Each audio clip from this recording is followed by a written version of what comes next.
Good morning, good afternoon, good evening, ladies and gentlemen, wherever you may be in the world. I'm Sara Jane. This is Thoughtful Nuggets and Pearls on Gift of Healing TV, and I am delighted to be joined by my sister Jackie this evening for this particular program because it's evening where we are in the UK. Jackie, welcome. Hello. We are going to apologise. We are having a few technical glitches. Jackie, bless her, keeps freezing, but hopefully we are going to be able to hear her. So the picture image may not be brilliant, but hopefully we can hear her. The topic for this program is the positive of negative. And this came about because of a conversation. Jackie and I talk to each other regularly, not just on these programs. We do talk to each other regularly, don't we? We do.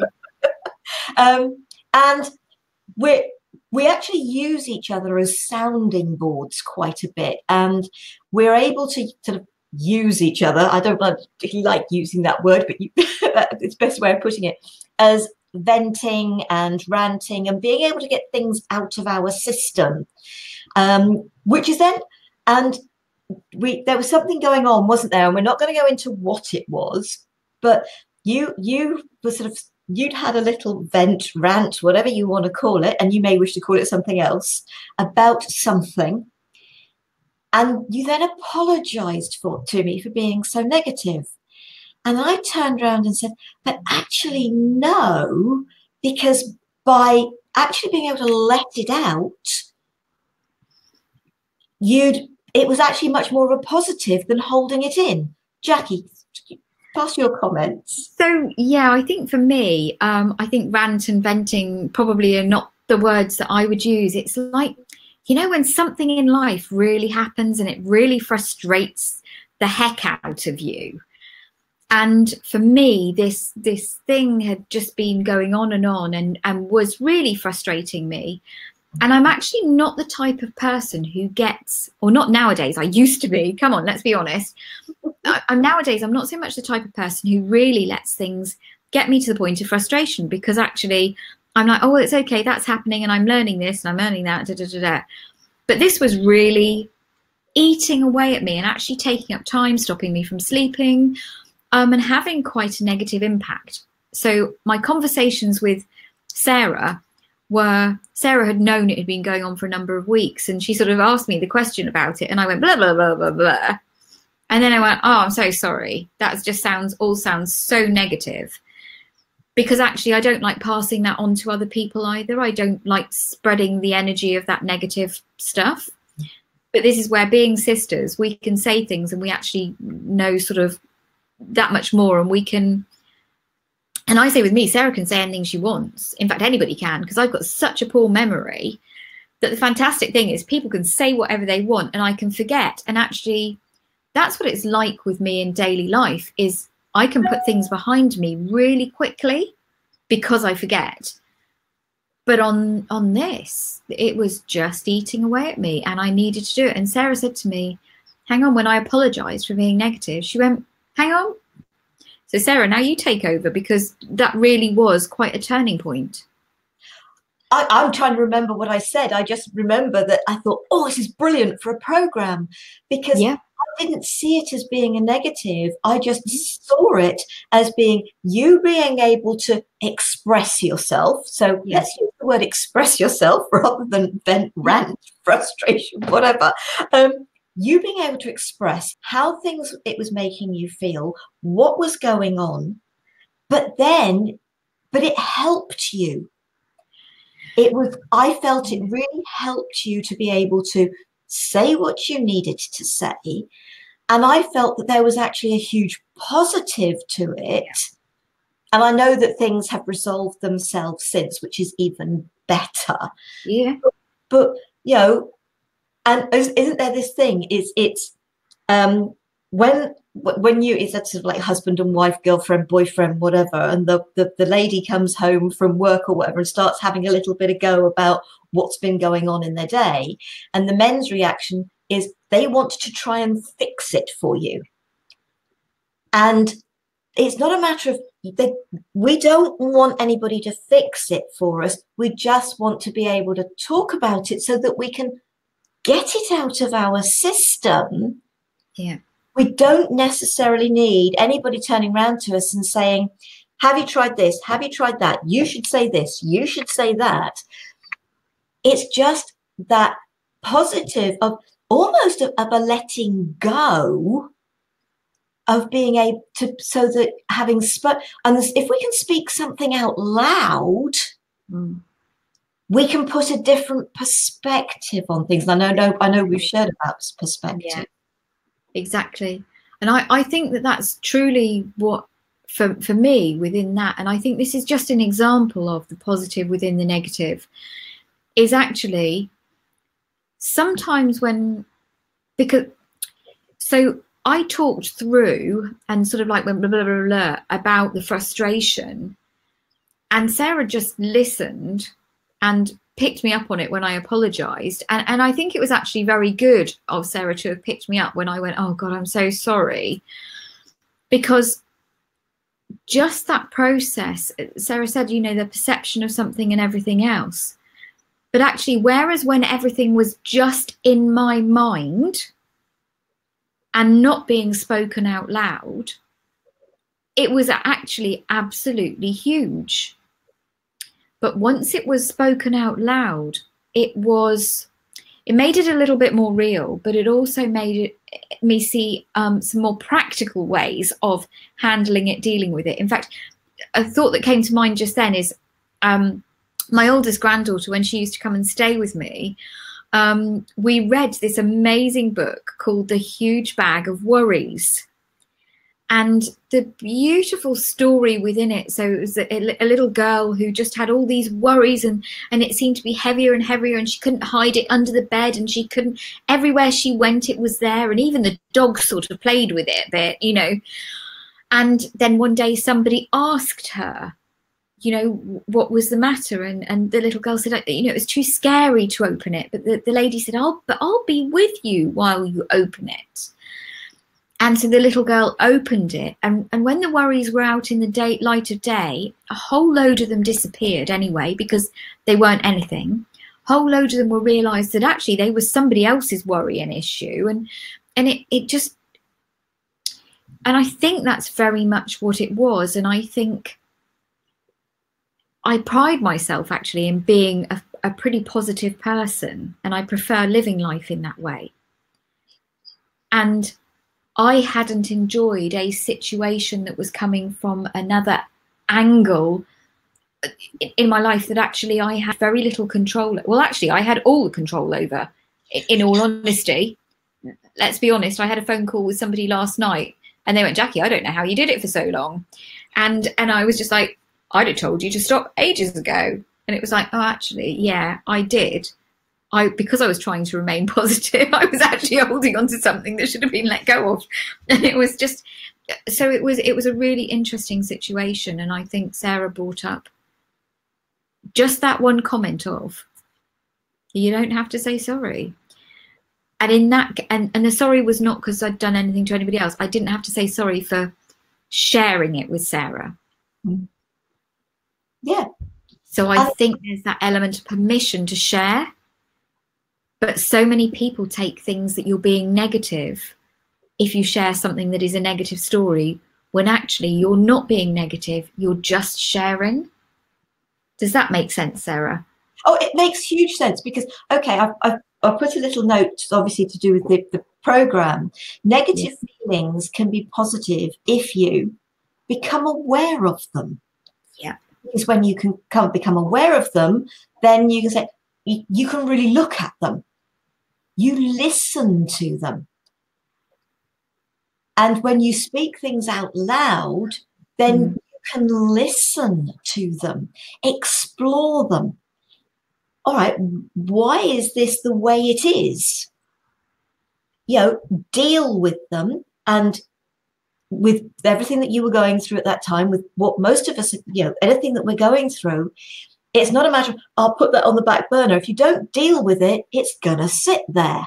Yeah. So deal with it, learn from it, and let it go. And the letting go comes at the very end of that list. And it's deliberately at the end of that list, because it's only once you've dealt with it and allowed the learning from it, that it's the time to let it go.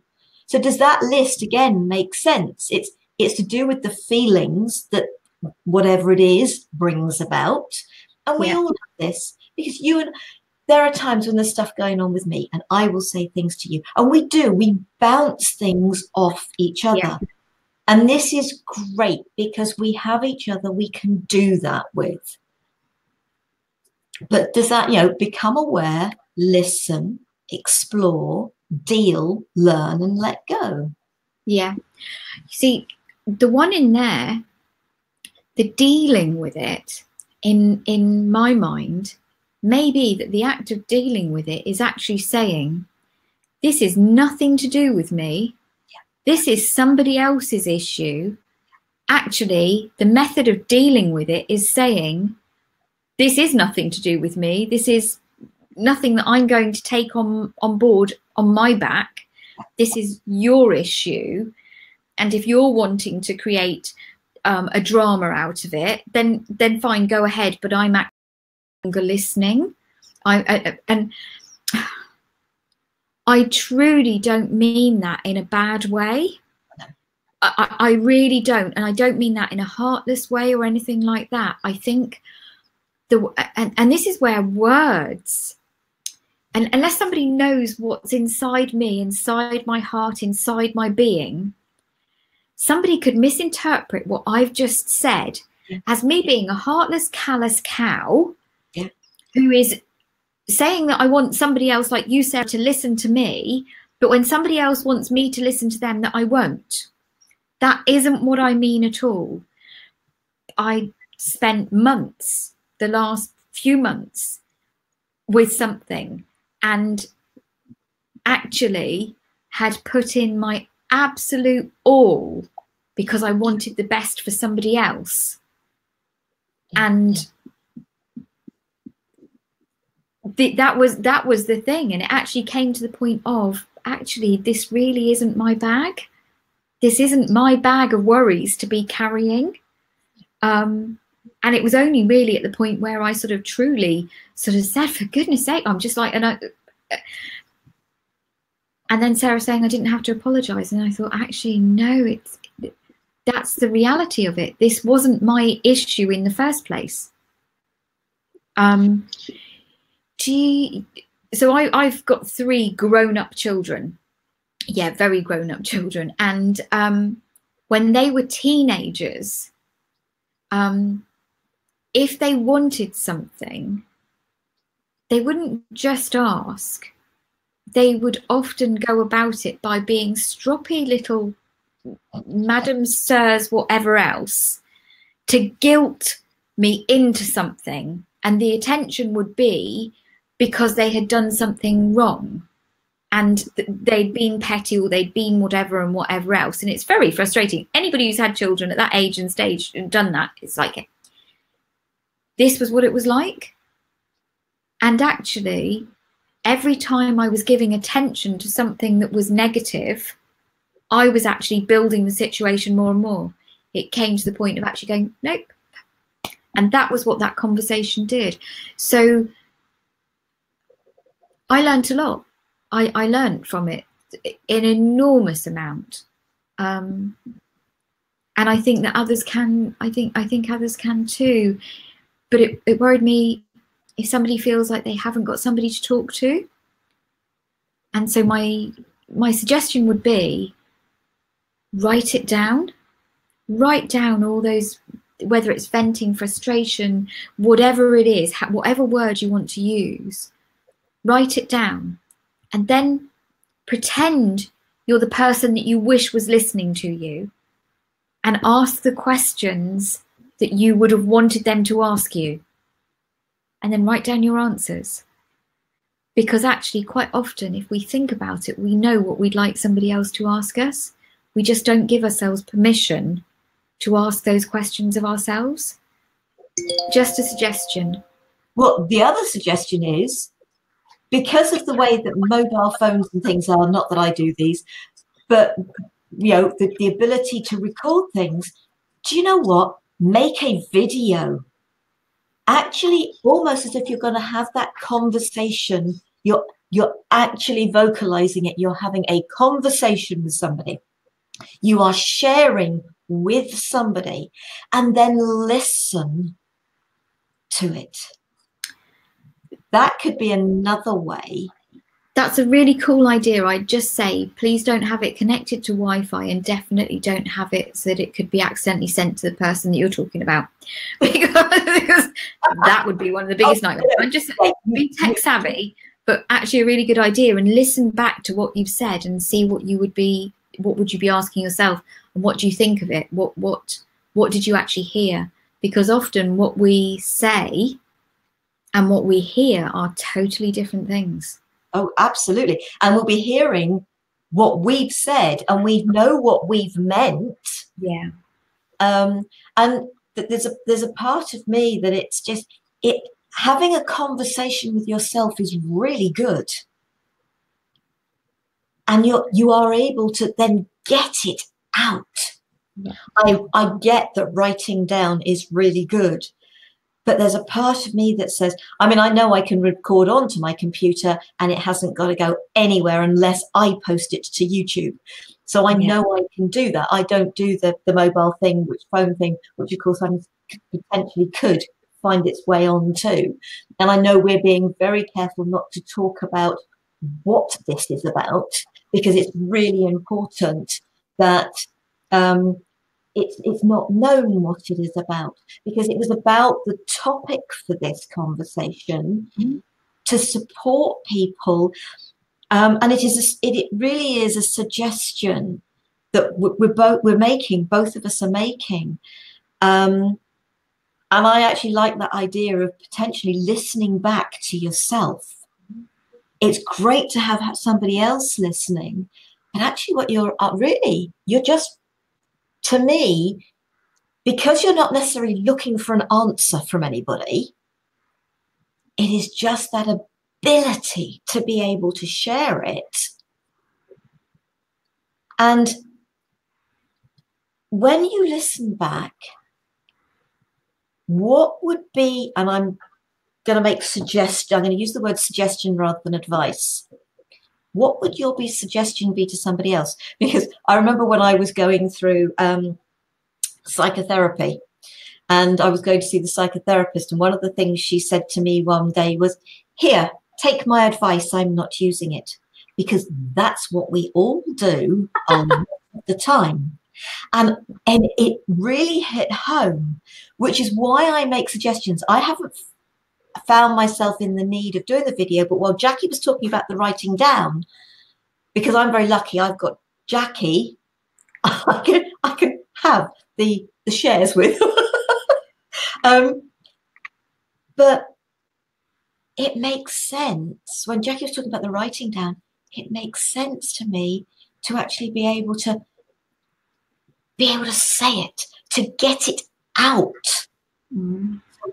Find what works for you. It is a suggestion. No, it's not a suggestion from something I've used, but actually I think if I found myself in that situation, I hadn't got somebody I could talk to, being able to do that, and being able to play it back to myself would be quite powerful. I agree with you totally on that. I think part of that process of the growth, of the learning, of the everything else is actually being able to get it out. And actually in this day and age with videos and everything else, the power of that, and because videos are on mobile phones and everything else, to be able to, I'll tell you a little secret, because I sometimes have to do videos for some of the stuff to do with my work.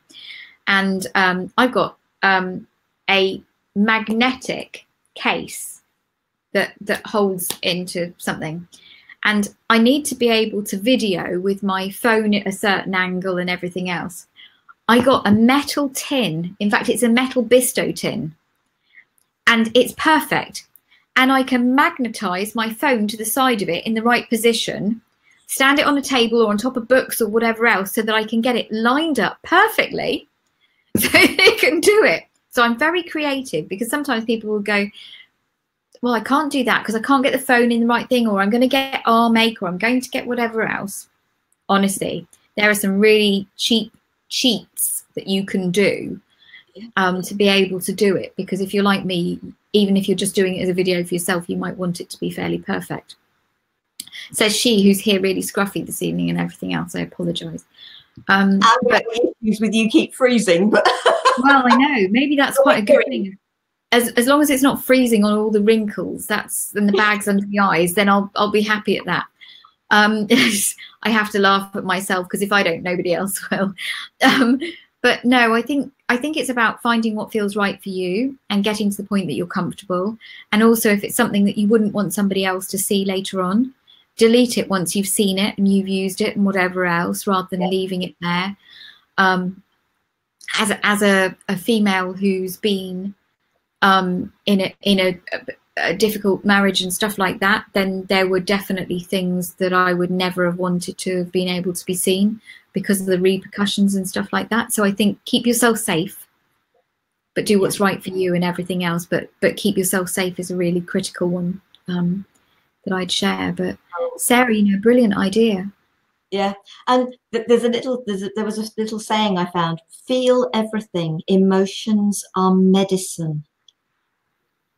And by feeling your emotions, I'm going to use the word deal, but actually it's when you feel it, then you can pay attention to it. And I'm going to some really pretty colours from your picture when it goes funny. Loads of lovely colours. But when you feel those emotions, go into those feelings. But as Jackie said, so many times the stuff is actually nothing to do with you. It is other people's stuff. There are so many quotes about isn't there a lovely one about I'm going to stop people walking through my mind with their dirty feet or something. And brilliant. And that with a lot of things, that's what it is. I'm not saying Jackie and I haven't done those type of things to people, because other people may have thought that's what's going on. It may never be an intention. And I know as we've grown, I think that is much less likely to have happened. But who's to say in all that nearly 40 years where I was so negative, how many times I did that?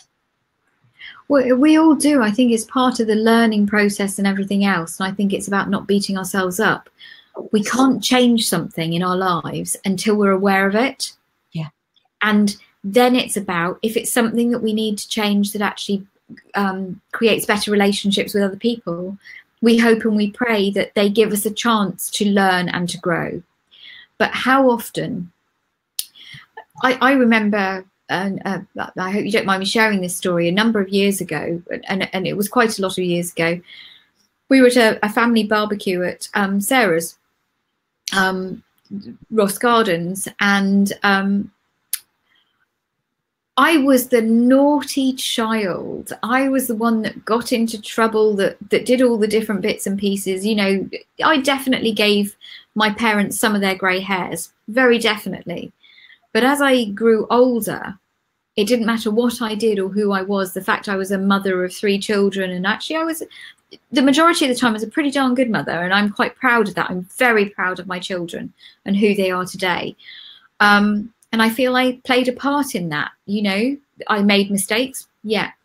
But I remember being the butt of the joke at this barbecue and being so hurt, because I actually hated going to family occasions. I absolutely hated it, because I knew that something would be brought up about who I was when I was a teenager. And just on that day, and I'm Sarah, you might not even remember it, and I just turned around and sort of said, that's not who I am now. None of you actually have even bothered to get to know who I am now. And it really hurts me. And if it's going to carry on, I'm not going to come to family things. And in a way, they could have taken it that I was being that tantrumy teenager still. Or they could have really heard that actually the fact that they hadn't got to know who I was now was really hurtful. And the only reason I'm sharing this now is because, are we accidentally doing that to people who are in our lives? We've known them for years and years and years, and we think we know them. Mm. But actually, we haven't bothered to find out who they are today. We are still judging them and assuming they're the person we knew 20 years ago. And that is one of the... I had to learn that to do with my children when they grew up. They were no longer my children from when they were growing up. They are adults in their own right and people that I respect in their own right. And I just think it's a really good one. So many people don't think about it. But having been the person who was on the other end of it, and you're grinning, Sarah, I think that maybe you can... No, it's just that next week's program is Who Are You? For that very reason. Well, I wish I could have been on it with you, Sarah, because I've got so much to say on that one. But next week, I've got my last session of 6 months of doing stuff to do with having had PTSD. And I've got my last session with the most amazing lady who has listened to me so much. It's unbelievable. It's been life-changing. Yeah. So I'm so sorry I can't be there for that one, because that's a pretty amazing one. So that one next week is Who Are You? And the following week is Listen. And I told you how that one came about. So maybe potentially, but if you're free to join me the week after on the 13th, then, because you've just talked about somebody who listened. Yeah. And I know this is about sort of the emotions, the feelings, the positive of negative. But I think they all flow perfectly into each other. And I hadn't really realized that's what I was doing. It absolutely, totally. And I think that you know, there is that really big question of who are you? Because actually, and a question that I'd love for you to ask within the program, Sarah, is who do you think you are? Because actually, I wonder how many people actually ask themselves who they are. But I wonder how many family members and friends think they know who we are. And don't.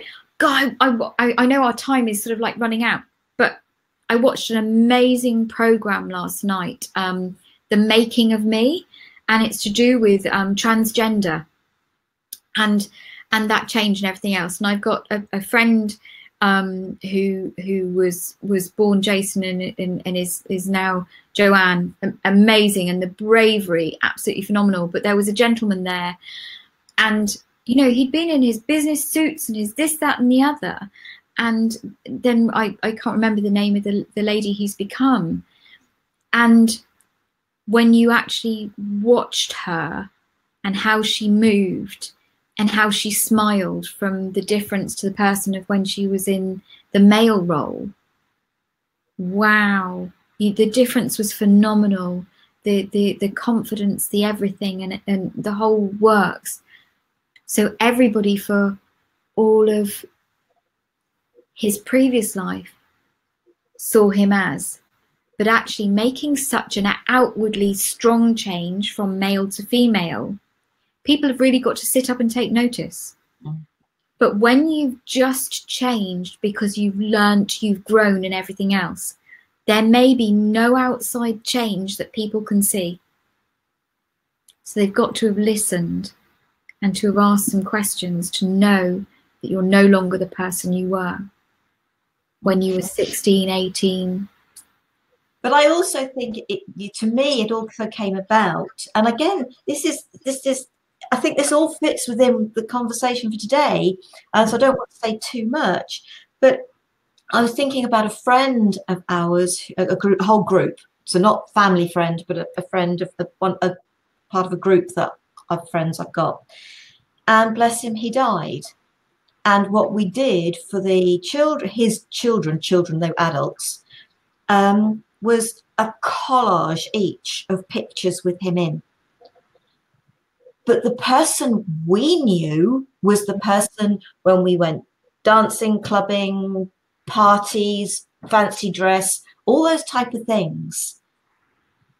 And they had no idea that side of their father existed. and so this is one of the things that it came about is, who are you? Have you ever thought about who you are and how you became that person? You know, Sarah explores this from both her own experiences and from working with people who have struggled, as she did, to understand their life and find themselves. We do. We grow. We change. We are one person with our children, one person with our family, we're another person with our friends, and depending on that group of friends, because I've got different groups of friends to do with different things. There was an amazing book. I think it was Araya Mountain Dreamer or something like that. She wrote a book, and just what I remember of it was basically the landscape of you. Depending on where you are, whether you're on top of the mountain, you're in the cave, whether you're swimming, whether you're climbing a hill, whether you're going down the other side, it depends where you are, what situations you're in. You are a different person. So everybody who experiences you, whether you're in work, whether you're wherever, they know an element of you. They don't know the whole of you. And there are very few people who know the whole of any of us, because there are those bits within our minds and everything else. And I think going back to the positive of negative, I tend in life to try nowadays to rarely talk about the things that if I've got a negative opinion or something to do with something or whatever else, because I just sort of think it's not my place to do that. So actually, you know, probably Sarah is one of the people who hears the most of anything, because I tend not to, it's not something I share outwardly, but also I found in the process of that being part of who I am, things don't stay around usually. When they become a negative, I don't usually allow something to blow itself out of all proportion, because I don't want that energy in me. Because I'm a very firm believer that if you've got all these negative feelings and that it's not going to be any good for your body. Oh, no. I just absolutely see it. I became aware, and I know we should draw this to a close, but I very much became aware some stage when I was doing a Reiki session on somebody, that their solar plexus, with this particular individual, it was the first time I became aware of this. It was just that the lid had been taken off their solar plexus, but everything that hadn't been dealt with, that is where we store it. All the gunk that has been created and has been stored in our solar plexus of the stuff that I'll deal with that later, I'll just store that away. And right back to childhood, when we had no idea how to deal with things. And I said to this individual, the lid's off, but there's so much that it's to be dealt with. And their reaction was, no, somebody dealt with that last week or whatever it was for me. I said, I'm really sorry, they didn't. They managed to get the lid off. All the stuff is still to be dealt with. So and it's in healing terms, it's the layers of the onion. Oh, and I think the onion is a brilliant analogy, because how often do some of the things that we realize about ourselves or life or whatever else, how often do they bring tears to our eyes? Absolutely. Oh my goodness, better out than in. Yes. Those tears are just washing the stuff away. That's fine. And I mean, I know that maybe this program's gone a tiny bit off on tangent, but what I have a great trust for is everything for a reason. So somebody who's watching this, whether tonight or whether on another occasion or whatever else, there will be one sentence in there, one little bit that just helps something to fall into place, a bit like a piece of a jigsaw puzzle. And I totally trust that you're in exactly the right place at exactly the right moment to hear what you need to hear, to trigger something that is an action or a reaction that will help to make your life better. And for that, I'm truly grateful, and I have a total trust in the universe that right place, right time. Oh, I couldn't agree more. And if you're sort of watching this several weeks down the line and you're thinking, actually, they mentioned the program, who are you? Mention the program listening. Then go back. Please feel free to go and find them. But right at the moment, if you're watching them relatively close to this actually being recorded and going out live, then they are to come. So next week is Wednesday, the 6th of March, 2019. If it's several weeks after that, you will be able to find who are you. Yeah. And the following week, 13th of March, will be Listen. And then the week after that, the Sound of Silence. And I've got Jill Matson joining me for that. So, but they're coming up. That's not for the minute. But Jackie, thank you, because I feel this has been a very powerful conversation. And I really hope that folks, you have taken something from this, because that is why we do it. And you haven't got to agree with us, but it gives you food for thought. That's what it's about. Definitely. So thank you. I hope you will join us again, and I'm sure we will have Jackie back again.